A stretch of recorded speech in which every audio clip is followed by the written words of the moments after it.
अस्सलाम वालेकुम viewers, welcome to lectures by Waqas Aziz. आज जो फिलॉसफी का टॉपिक हमने स्टडी करना है वो पर्टिकुलरली ग्रीक फिलॉसफी से रिलेटेड है। ग्रीक फिलॉसफर हेराक्लाइटस को डिस्कस करेंगे। दो पार्ट्स में होगा। पहले पार्ट में उसकी बिकमिंग की फिलॉसफी को डिस्कस करेंगे कि वो कहता था बिकमिंग इज रियल। ठीक, कैसे उसने ये बात की, कैसे इस बात को प्रूव किया। दूसरे पार्ट में हम डिस्कस करेंगे कि वो कहता था कि सब कुछ जो है फायर से बना है। All comes from fire and to fire all returns. ठीक, पार्ट 1 की आउटलाइन, पार्ट 2 की आउटलाइन। मैं इसमें पार्ट 1 की आउटलाइन डिस्कस करूंगा और उसको एक्सप्लेन करूंगा। ये जो करंटली वीडियो चल रही है, जो अगली वीडियो होगी उसमें हम पार्ट 2 की आउटलाइन और पार्ट 2 को डिस्कस करेंगे। अब इस वीडियो में जो जो चीजें डिस्कस करनी है पार्ट 1 में, तो उसको देखें क्या क्या है। काउंटर्स परमेनाइड्स, हेराक्लाइटस ने परमेनाइड्स की फिलॉसफी को काउंटर किया।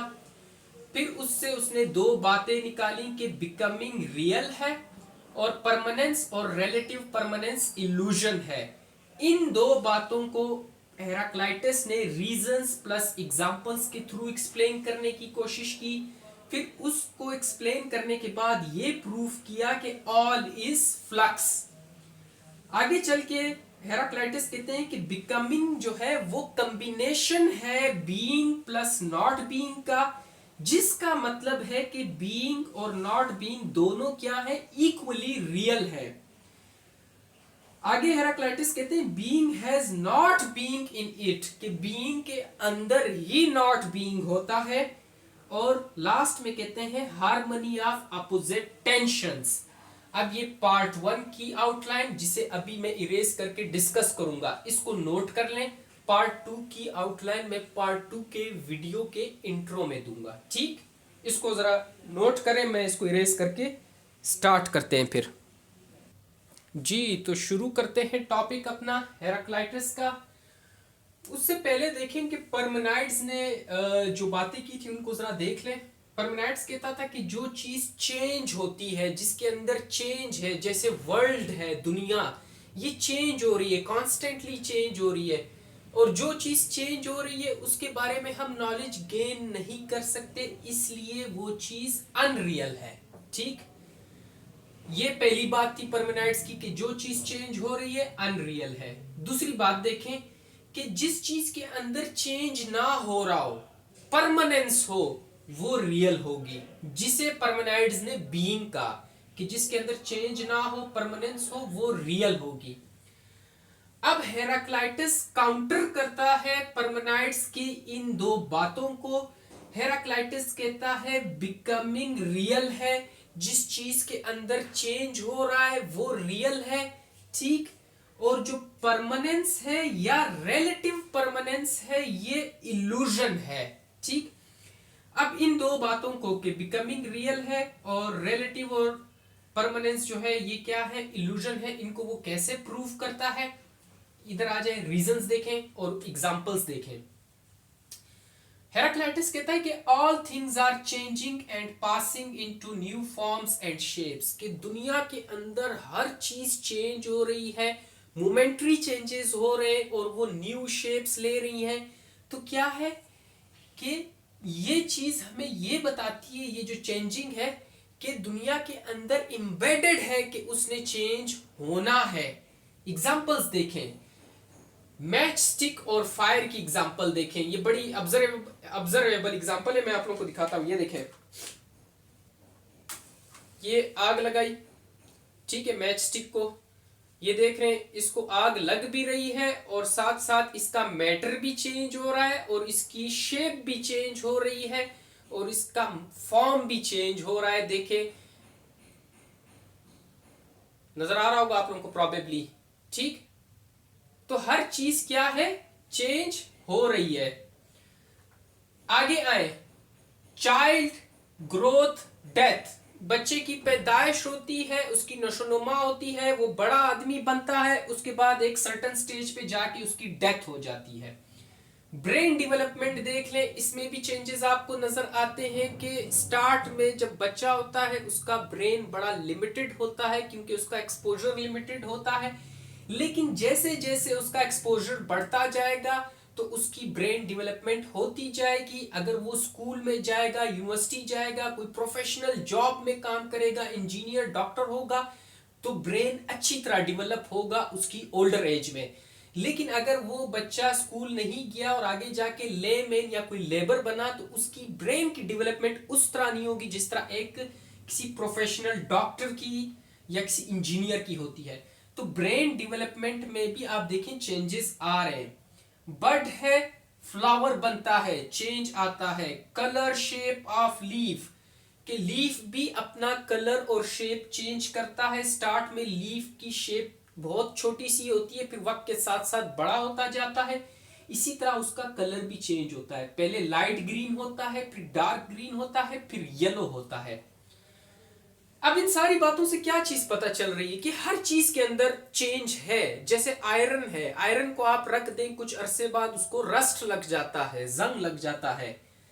तो इससे क्या पता चला कि nothing is ever the same, कोई चीज सेम नहीं रहती, चेंज आता है उसके अंदर। चेंजेस इन ईच मूवमेंट, और हर एक मूवमेंट में भी चीज चेंज हो रही होती है। अभी करंटली हमारी बॉडी के अंदर बड़े वो हो रहे हैं, क्या नाम है, बहुत से प्रोसेसेस हो रहे हैं, उसको हम ऑब्जर्व नहीं कर पा रहे, लेकिन मोमेंट्री प्रोसेसेस हो रहे हैं जिसको हम ऑब्जर्व नहीं कर पा रहे, लेकिन वो हमें चेंज कर रहे हैं। ठीक, तो हर चीज के अंदर अब जैसे लाइट ग्रीन से पत्ते का कलर डार्क ग्रीन हुआ तो ये ओवरनाइट नहीं हुआ, बल्कि ये ऐसा ऐसा ऐसा इसमें चेंजेस हो रहे थे। फिर इसी तरह जब वो पत्ता जमीन पे गिर जाता है, दरख्त की शाख से कट जाता है, तो वो एकदम से येलो कलर नहीं पकड़ता, बल्कि वक्त के साथ साथ आपने देखा होगा पत्तों को कि पहले उनका थोड़ा सा पोर्शन येलो होता है, फिर उससे ज्यादा, फिर बहुत ज्यादा, फिर एकदम से वो सूख जाते हैं। तो क्या है, चेंजेस इन ईच मूवमेंट, ये हर मूवमेंट में चेंज हो रहा होता है। ठीक, appearance of relative permanence is an illusion, ये जो चीजें हमें रिलेटिव परमानेंस जिसकी हमें नजर आती है चीजों की, जैसे हम कहते हैं कि यार ये पत्ते का कलर है, या इंसानों को हम देखते हैं, या बच्चे की स्टेज में आप बच्चे को देख ले तो हमें ये लगता है कि कुछ स्टेज के लिए ये परमानेंट है, बल्कि हकीकत में हेराक्लाइटस कहता है कि ये ऐसा नहीं होता। जो हमें रिलेटिव परमानेंस नजर आ रही होती है उस टाइम वो रिलेटिव परमानेंस नहीं होती, बल्कि उसके अंदर वो क्या है, चेंजेस हो रहे होते हैं जिसको हम बहुत कीनली ऑब्जर्व नहीं कर पा रहे होते। चेंजेस फिर भी हो रहे लेकिन उसे हम ऑब्जर्व नहीं कर पा रहे, जिसकी वजह से हमें वो रिलेटिव परमानेंस नजर आ रही है। ठीक, अब दूसरी बात देखें, जो कुछ चीजों की परमानेंट अपीयरेंस नजर आती है वो इनफ्लो और outflow of equivalent quantities of substances की वजह से होती है, कि इनफ्लो भी हो रहा है, आउटफ्लो भी हो रहा है चीजों का। तो क्या है, चेंज तो हो रहा है ना, कोई चीज इनफ्लो आ रही है, अंदर उसके आ रही है चीज इंटरनल साइड पे, कुछ एक्सटर्नल जा रही है, चेंजेस तो हो रहे हैं, लेकिन इस चेंजेस की वजह से हमें वो चीज परमानेंट नजर आ रही होती है। वो भी क्या है, एक इल्यूजन है, वो ये नहीं कि वाकई में परमानेंट ही है, इस तरह नहीं है। वो जस्ट ऐसा आप समझें कि वो हम चेंजेस को ऑब्जर्व नहीं कर पा रहे, इसलिए हमें वो चीज क्या है, रिलेटिवली परमानेंट नजर आ रही होती है। यहां तक समझ आई बात की। अब इन बातों से, ये जो एग्जांपल इसने रीजंस दिए, इन बातों से हमें क्या पता चली कि ऑल इज फ्लक्स, सब कुछ क्या है, चेंज हो रहा है, फ्लक्स चेंज होने को कहते हैं। अगर ऑल इज फ्लक्स है तो इसका मतलब क्या है, जो बिकमिंग है वो रियल है। बिकमिंग हम चेंज को कहते हैं कि जिस चीज के अंदर चेंज आ रहा हो, तो वो क्या है, रियल है। अब बात समझ आई यहां तक। अब यहां पे आए, things changes in each movement, चीजें हर एक मूवमेंट में चेंज हो रही होती हैं, जिसका मतलब है things are both is and is not at the same time, जिसका मतलब ये है कि चीजें एक वक्त में है भी और नहीं भी है। ठीक, फिर से इस एग्जांपल को जरा आप लोग देखें, आप लोगों को क्लियर हो जाएगा कि ये इज और इज नॉट का क्या चक्कर है। ये देखें, ये मैंने तीली जलाई, अब जहां जहां पे आग जा रही है, जो इज वाला पोर्शन है वो भी है और इज नॉट वाला भी है। यानी जिस जगह को आग ने जला दिया वो इज नॉट हो गई, जो जगह अभी जल रही है वो इज वाली कैटेगरी में है। ये देखिए, जो जल रही है वो इज वाली कैटेगरी में है और जिस जगह को जला दिया वो इज नॉट वाली कैटेगरी में है। तो things are both is and is not at the same time. ठीक हो गया। अब आगे आए, जिसका क्या मतलब होता है इस बात का कि things are both is and is not at the same time, कि बिकमिंग जो है, जो चेंज हो रहा है उसके अंदर इज भी है और इज नॉट भी है। हम इस तरह कह सकते हैं ना कि बिकमिंग के अंदर इज भी है और इज नॉट भी है। फिर इसको थोड़ा और रिफ्रेश करें कि बिकमिंग के अंदर बीइंग भी है, क्योंकि इज को हमने कहा था इजनेस, बीइंग, किसी चीज का होना। तो बिकमिंग के अंदर कोई चीज है भी एंड नॉट बीइंग, और नहीं भी है। जैसे मैंने अभी आपको मैच स्टिक, बहुत ऑब्जर्वेबल एक एक्सपीरियंस था जो आपने देखा कि जब तक वो मैच स्टिक जल रही थी तो इज भी थी और इज नॉट भी थी। जो हिस्सा जल रहा है वो इज में था, बीइंग था। जो जल चुका, काला पड़ गया, वो इज नॉट में था, नॉट बीइंग में था। तो इसका मतलब बीइंग के अंदर, बिकमिंग के अंदर बीइंग भी है, नॉट बीइंग भी है। तो यहां तक बात क्लियर हुई। अब इसके नीचे वाले पोर्शन को देखें, मजीद क्लियर होगी। Becoming has only two forms, becoming की सिर्फ दो कंडीशंस, दो फॉर्म्स हो सकती हैं। या तो किसी चीज की बिगिनिंग होगी या उसका एंड हो रहा होगा। लाइफ बर्थ होगी तो फिर एक सर्टेन स्टेज पे जाके एंड भी होगा, तो दो ही फॉर्म्स है ना। तो बिगिनिंग होगी, एंड होगा, या तो कोई चीज अराइज होगी या पास अवे होगी, या कोई ओरिजिनेट होगी, डिसीज होगी, या कोई इज होगी, होगी, या इज नॉट होगी, नहीं होगी। तो बिकमिंग के अंदर ये दो फॉर्म्स हमें नजर आती हैं विजिबली। देखिए, becoming has only two forms, दो फॉर्म्स हैं। या तो किसी चीज की बिगिनिंग है या उसका एंड है, या कोई अराइज हो रही है या पास अवे, या कोई ओरिजिनेट हो रही है, डिसीज हो रही है, या तो कोई चीज है, इज है, या कोई चीज नहीं है, इज नॉट है। मैं अभी आपके सामने खड़ा हूं, इज, मैं मर जाऊं, इज नॉट। ठीक। तो बिकमिंग सिर्फ दो फॉर्म्स में होता है। तो इसका क्या मतलब हुआ, ये बात हमने की कि identity of becoming is being and not being. जो बिकमिंग की आइडेंटिटी है, उस आइडेंटिटी को किसने कायम रखा हुआ है, वो बीइंग और नॉट बीइंग ने कायम रखा हुआ है। कि कोई चीज होती है या नहीं होती, मोमेंटरी चेंजेस है, कोई होती है या नहीं होती।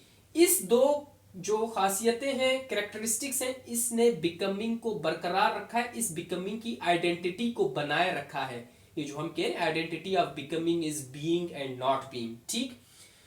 तो ये बात प्रूव करती है कि बीइंग और नॉट बीइंग भी रियल है अकॉर्डिंग टू हेराक्लाइटस।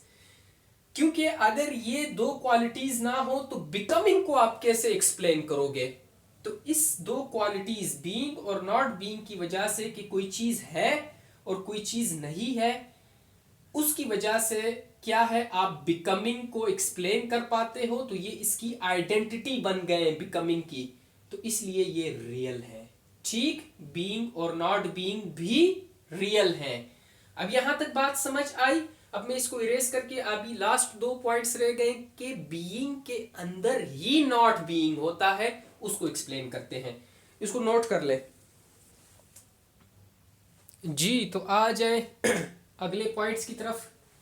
देखें, हेराक्लाइटस कहता है being has not being in it, कि बीइंग के अंदर ही नॉट बीइंग होता है। एग्जाम्पल देखें डेथ की। ठीक। डेथ के लिए जब काजेस देखी जाती हैं तो हम कहते हैं कि उसका एक्सीडेंट हुआ होगा या कोई डिजीज हुई होगी। ठीक।